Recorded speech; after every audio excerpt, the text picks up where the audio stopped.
Fantastic. Right. There we go. Stick that over there.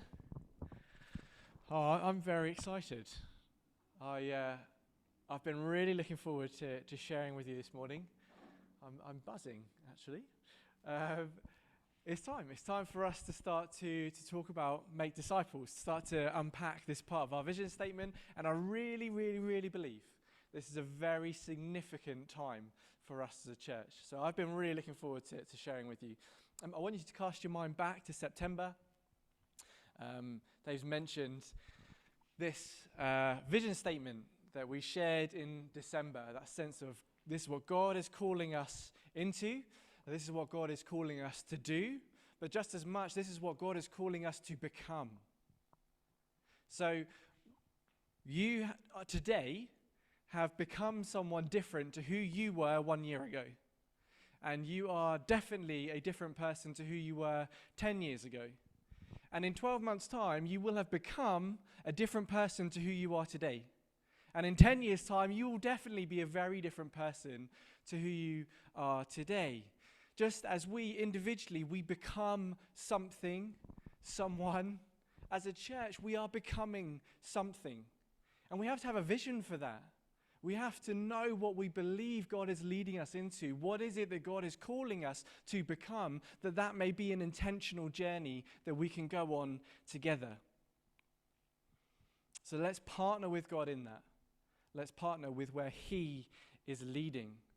So we believe that God has given this broad vision. It's a broad vision that can and will be contextualized in different times, in different seasons. The outworking of love God, love others, make disciples will be different as we discern what God is leading in, as we discern the invitations that our God who places invitations before us, as we discern what that is.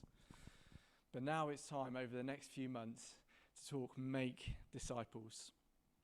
So make disciples, you will know, this comes straight from Matthew 28. Jesus is passing words as he ascends to heaven after his resurrection. Let's read together. So this is from Matthew 28, verses 19 and 20. Jesus says, "Therefore go and make disciples of all the nations, baptizing them in the name of the Father and the Son and the Holy Spirit. Teach these new disciples to obey all the commands I have given you, and be sure of this, I am with you always, even to the end of the age." And they did. They did. They did exactly what he told them to do, and an incredible harvest ensued. And for the next 2,000 years, disciples have been made in every corner of the globe. People following this command of Jesus, make disciples. Today I am believing for a fresh harvest in our corner of the globe.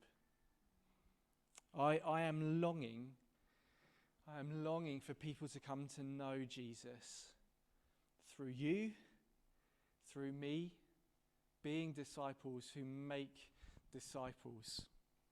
And as people are adopted into his family, they and we walk as disciples of Jesus, and that we would become increasingly transformed to be more and more like him. Amen? Amen. Okay. Right, let's get into it. So before we talk about the next few months and what that's going to look like, I want to talk about why I believe make disciples is absolutely crucial. Why is this not just an optional extra that we as a church can opt in or out of as we please? Why is this not just a bolt-on to everything else we do, something that we just tag on to the side? Why is this so central that it's part of just a handful of words that make up our vision statement? So there are numerous answers to that question. I'm going to give you three, and they're going to be three quick ones, just to stir us up. Three quick reasons. Why is making disciples so crucial? Number one, God did not create, redeem, and adopt us so that our relationship with him could be a nice, friendly, catch-up every now and again kind of relationship. Our own hearts know that. Our own hearts know that there is something more than that for us, and our own hearts cry out, Abba, Father. And growing as a disciple is the path to experiencing God in the way that our own hearts are longing for. And as we grow in our depth of being with him, we discover a oneness and an intimacy, and we find our home with our source and our sustainer. But consciously or unconsciously, every single one of us carries baggage from the journey that life has had. And so making disciples is an absolutely crucial part of being able to deal with the hindrances to the intimacy and the oneness that the Father desires for us and our own hearts long for. And it's in that we discover what it is to live daily with our Father, with our Maker, with our Redeemer. But it is so much more than just me and God. And so the second reason I want to give you is that the world is in desperate trouble. We can sometimes hear this actually quite unhelpful narrative that we are basically good people, we're basically good, that the world, that our community, society is basically good. There are some problems, but what we'll do is we'll come together and we'll just sandpaper down the rough edges. It's basically good. That sounds really lovely and it can make us feel much better about things. The problem is, it's nonsense. It's just totally, totally untrue. On our own doorstep here, in the communities that we're a part of, loneliness, mental health problems, addiction, conflict are anecdotally and statistically through the roof.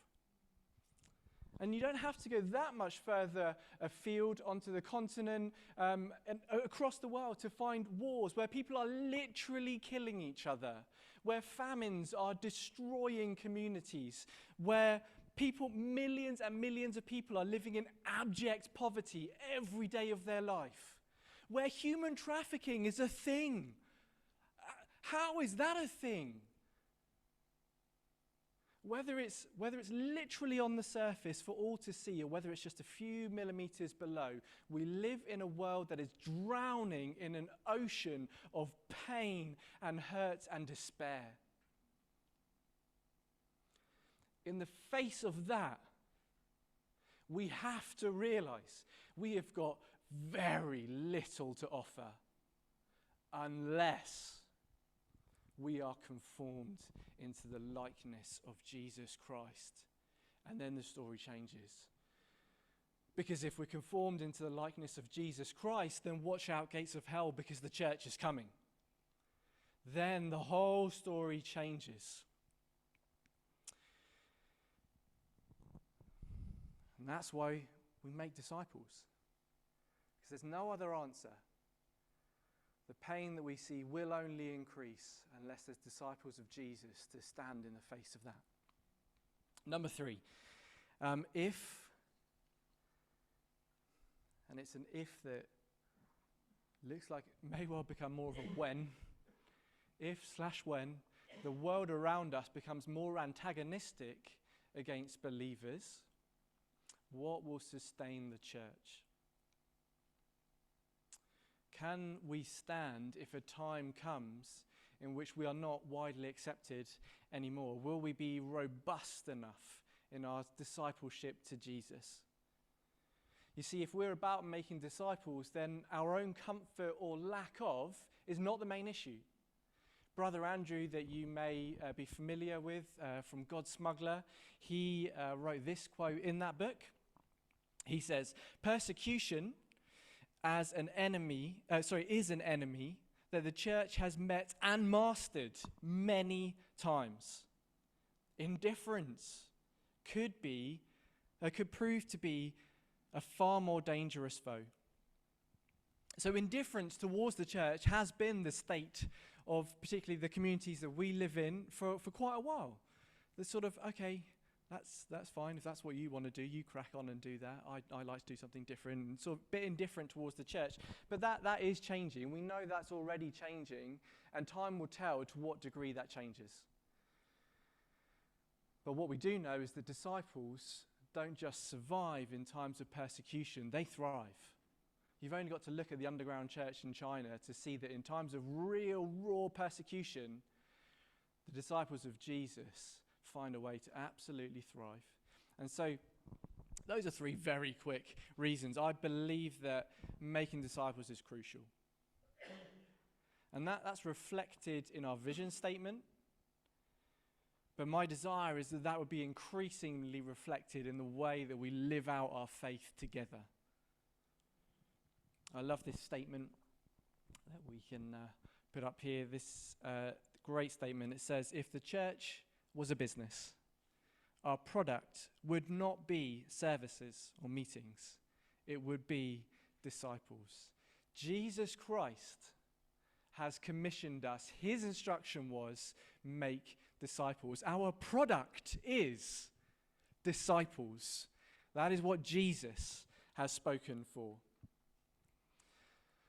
So, like Love Others that we've unpacked in the last few months, Make Disciples has an outworking both in us as a church, but outside of the church in the way that we interact with the world around us as well. So first, I want to just give you a few minutes about the outward emphasis of Make Disciples, and then the inward. And this is just a bit more sort of theoretical, a bit of just heart stuff, and then we'll get more into the sort of what are we actually doing for the next few months.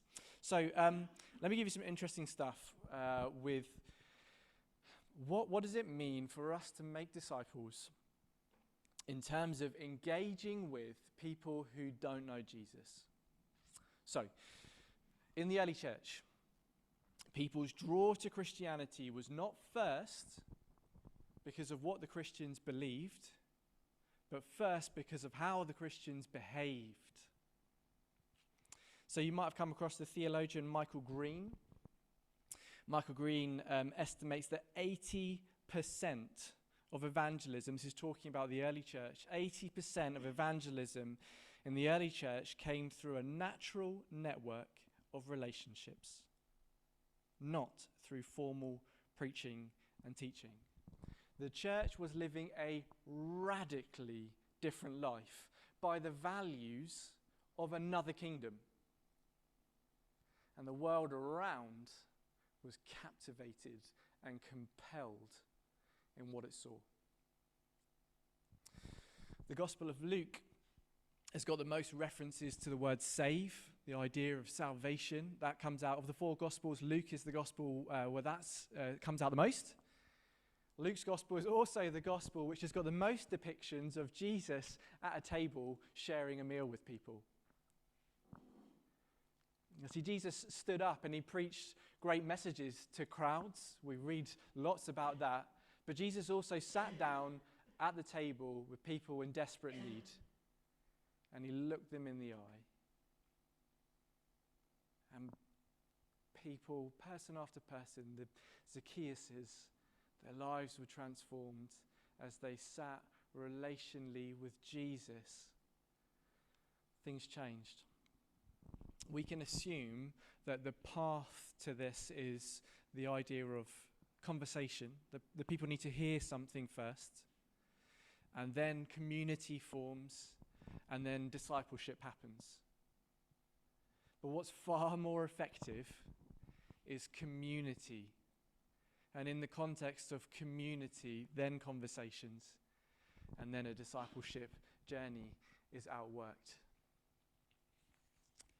You see, people resonate with behavior before they resonate with belief. They see there is something so appealing to the way you are living your life. And then the conversations that flow from that carry a different weight. So as we as a church increase in our outward focus of make disciples over months, but over years, that's going to be expressed in different ways. In different seasons, like I've said, we will express that in different ways. But what I can tell you now, what is absolutely crucial in that is relationships. Our way of expressing make disciples is going to have a recognition that relationships are crucial, are non-negotiable. So, inside, us, within the church, why, this is what I want to think about for a couple of minutes. Why is it so important that we have an actual plan? That we have an actual plan, a practical plan for how we make disciples? Does it not just happen? Is it not an automatic process? That if you hang around in church long enough, you will just become a great disciple?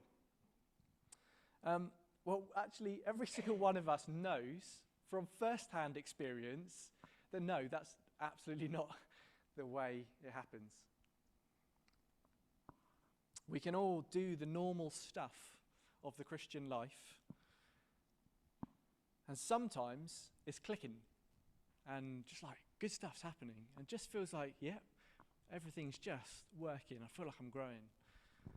But equally, we can do all the stuff, and sometimes we just feel stuck. And we just feel like we've plateaued. And we start to wonder,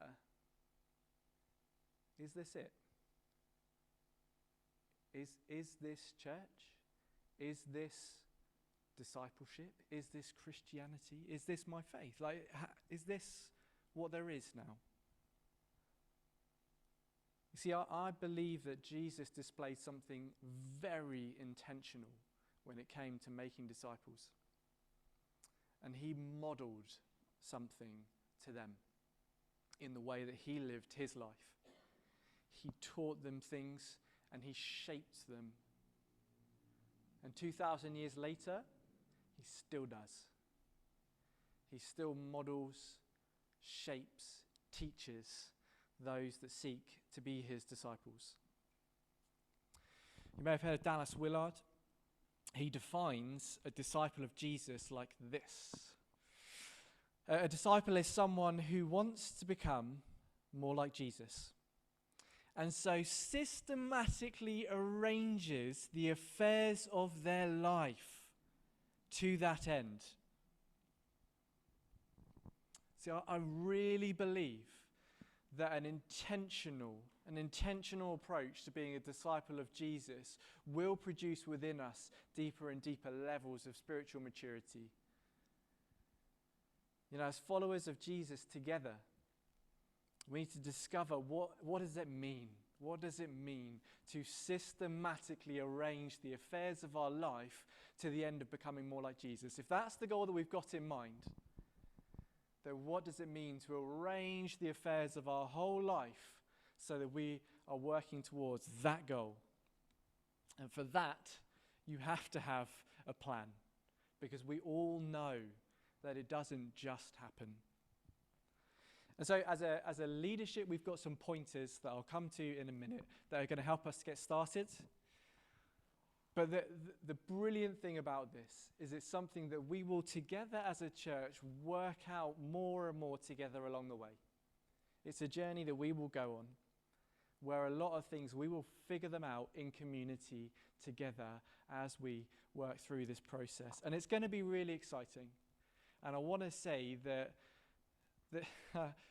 this actually isn't a cliche. It's got the potential to be literally, not metaphorically, but literally life-changing. Our lives can literally be changed as we arrange the affairs of our life towards the end goal of becoming more like Jesus. So let's get into some of the outworking then. Next few months, how are we going to get the ball rolling on this massive topic? So let's first talk about our Sundays. So for that, if you've got a Bible and you want to turn with me, you can turn to John 17, but the words will be up on the screen as well. So Jesus prays these words in John 17. He says to his Father, "I am coming to you now.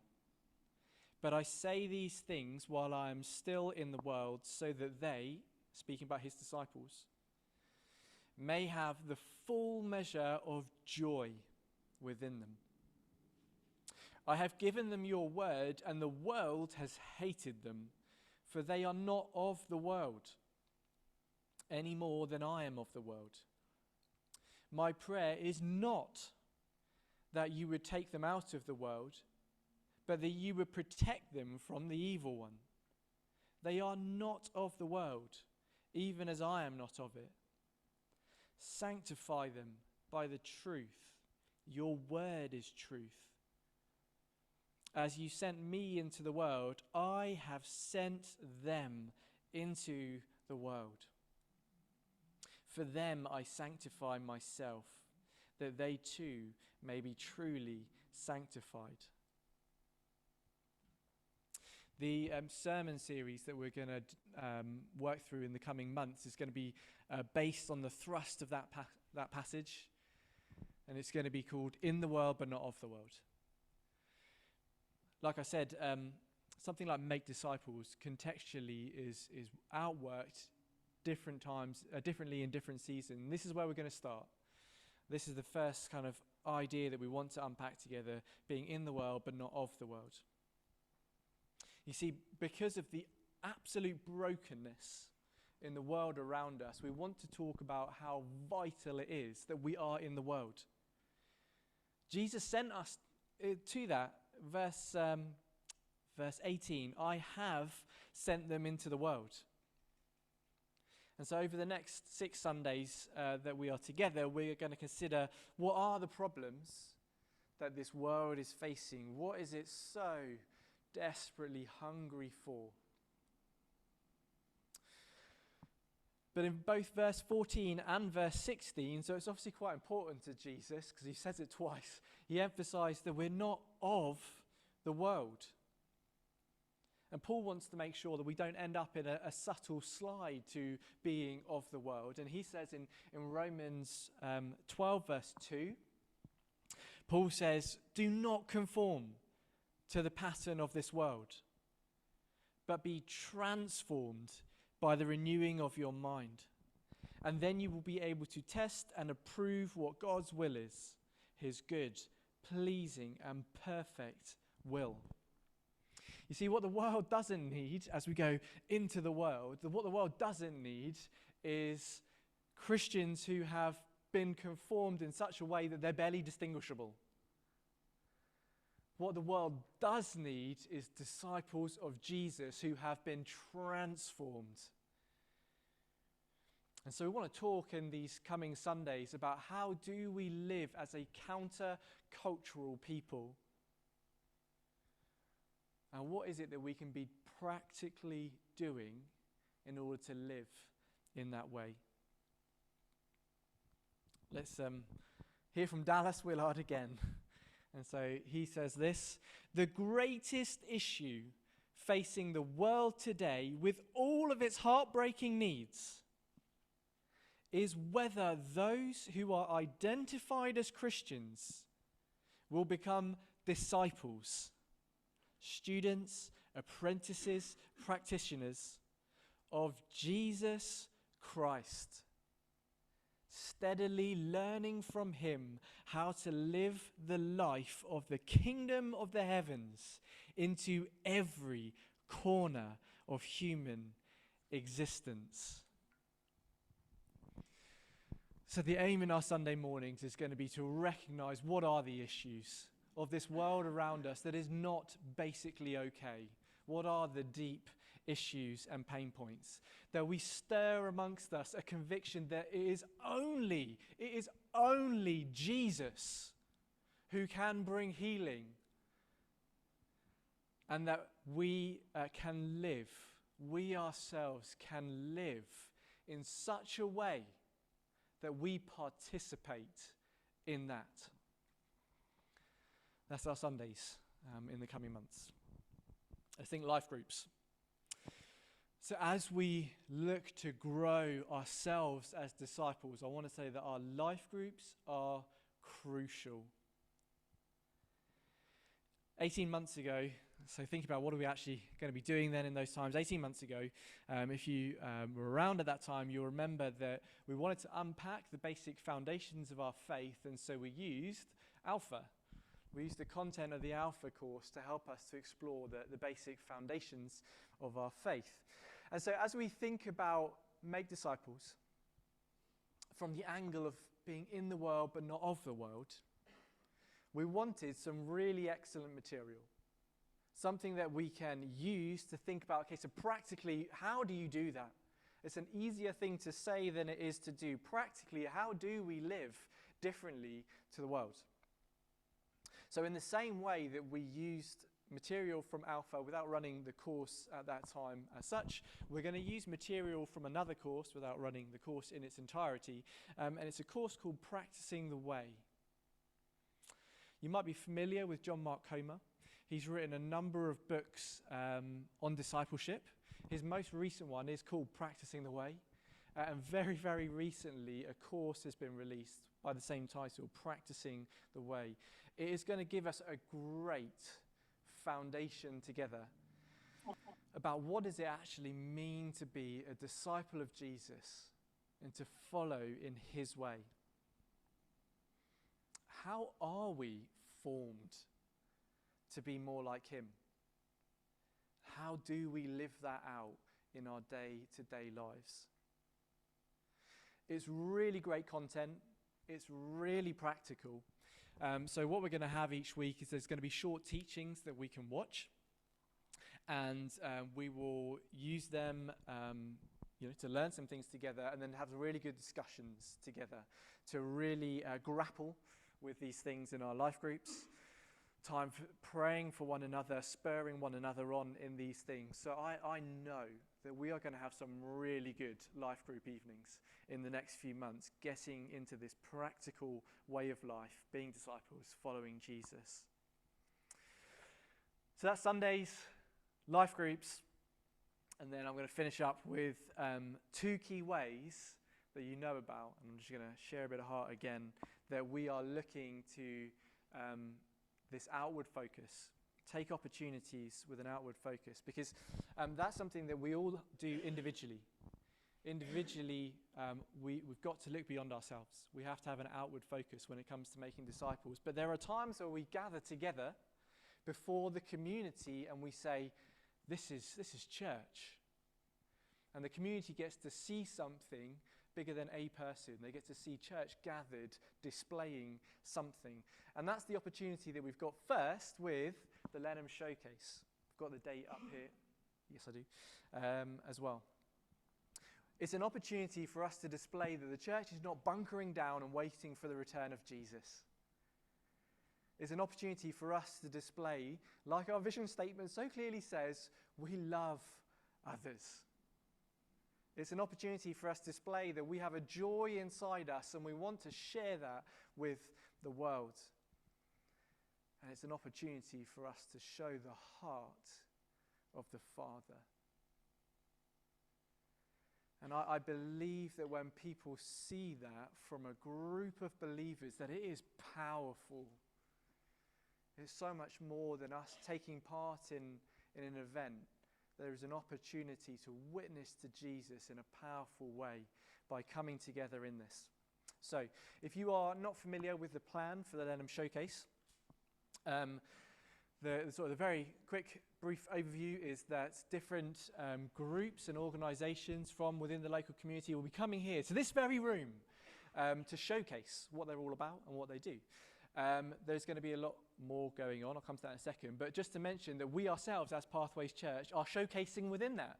We will have a table set up that represents who we are. And that in itself is an incredible opportunity. Because as local community is encouraged to come along, we will be manning that table all day. And we will be chatting with anyone that comes close enough to reel in with a little conversation about who we are and what we do.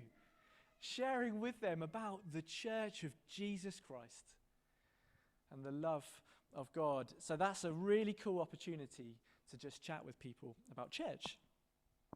But the day is going to be more than just tables and showcasing. Up there on that very stage, There's going to be entertainment. There's going to be different people performing and showing off their great skills, so that's going to be great. There's going to be refreshments that people can purchase throughout the course of the day, stay well nourished. But what I'm particularly excited about is outdoors in this lovely green expanse out the window. There is going to be games going on throughout the course of the day, and Pathways Church are running those games.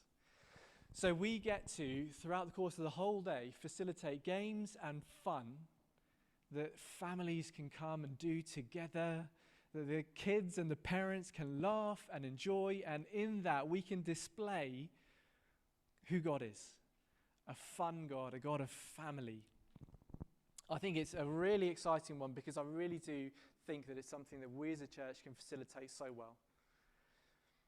And I really do believe that it is going to be a blessing to the community as they get to partake in what we will organise in that. And so we would really love for everyone to get involved. And we know there's some people that are already away, but if you're around, we would love it if you'd be part of that. Again, it is us as a church coming together to be witnesses of Jesus in the community. So if you can, please join with us in that, and we'll talk more practically as the weeks go on in terms of manning games, in terms of manning our showcase, other bits of setup that we can help out and support with. We can be a real blessing in that. Then the other thing I want to mention is, I'll finish up with this, Alpha. So before I explain a couple of practicals about how we're going to run Alpha, I want to make sure you know what we're aiming for. Some of these things might sound obvious, but it's an important point for us to reason from. We're aiming for 3 specific things with Alpha. One is a setting in which the gospel can be shared and unpacked. Number 2, an open door for follow-up, and hopefully for people to be integrated into church family.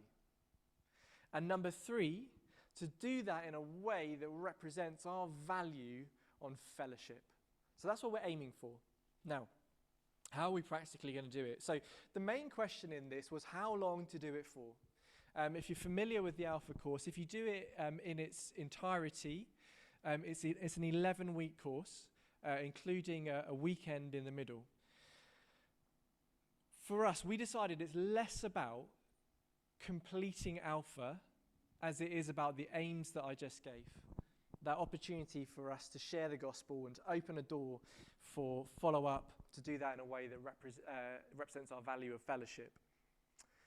We felt that if someone's basically in, they're kind of part of church, wanting to know more, they're asking loads of questions, then maybe you go, hey, here's an 11-week course with a weekend in the middle, and they go, yes, I'm in. But having been chatting already, over the last 2-3 months, we know that many of the people that you've already mentioned that you're wanting to invite are not necessarily in that place where they're just asking you questions every day and kind of chomping at the bit. And so we felt that what we want to do is offer a shorter commitment that would be more appropriate to where people are at, the people that we are hearing that you're keen to invite along to this. So we're going to run it, here are the dates, over 4 weeks, with a session on each one of these nights. It's 4 Friday nights in July. And we're going to run it 4 weeks, a session on each night, and then a session that people can watch, because all the videos are available on YouTube, a session that people can watch during the week in between. So we'll cover at least 7 of those sessions. The great thing about them being on YouTube is that the other half of the sessions that we won't do in those 4 weeks, we can easily follow up with people if they want to continue to learn more about the content that we won't cover in those 4 weeks. So we want to start with a meal, as Alpha courses are recommended to run. We're going to do that. We're going to eat lovely food together and provide that opportunity for connection, for fellowship. We'd love to have people help with the hospitality side of things, so we'll talk about that more in future weeks, and the opportunity to help out with that. We will run it either in a home, or if it gets a bit big, we're going to use a room here in the community centre, probably the Appleton room down the end of the corridor, or the Osborne room. Again, a nice room that we can fit a bit more people in. So at this stage, for you to think about, is there someone that you'd like to invite? Is there someone in your life, a face in front of your mind right now, someone in your life whom you think, yeah, it's time. It's time that they had the opportunity to hear the gospel, had the opportunity to hear who Jesus is and what he's done for them. And then what I want to ask you to do is to already be considering coming along with someone. If you ask someone and they say yes, they'd like to come, I want to ask you if you would consider coming on those Friday nights as well. Because two reasons. One, I think people are going to be more comfortable coming to something like that if they know they're coming with, a friend or a family member. There's someone there they know. And two, because it allows you to be part of the faith journey of that family or friend. So, there's going to be more for us to talk about in coming weeks, and we'll talk and pray more in our life groups as well. But please do be considering those things, because in closing, what I want to encourage you with in Alpha is that sometimes, especially for a church that's bigger than our own, Alpha would be run as something that is offered. There's lots of things going on. There's Alpha. If anyone's interested, you can do Alpha, and that's brilliant. But we are weaving Alpha into this overall picture of Make Disciples as one of the absolute cornerstones of the coming months. And so it's not just, a nice side thing, but for us, the way we're seeing it as is crucial. It's a fantastic opportunity. If we're talking about making disciples, this is a great opportunity to invite people to come and hear. This is how we want to walk out our faith together. So, there we go. I really believe it's a significant time for us to say, as people that want to be disciples of Jesus, let's get super practical in that together. Let's walk that out together. And let's recognize that there's a world of desperation around us, and Jesus is the answer. And he sends us, in Matthew 28 and in his prayer in John 17, he sends us into the world to bring hope, to bring light. Let's do that together.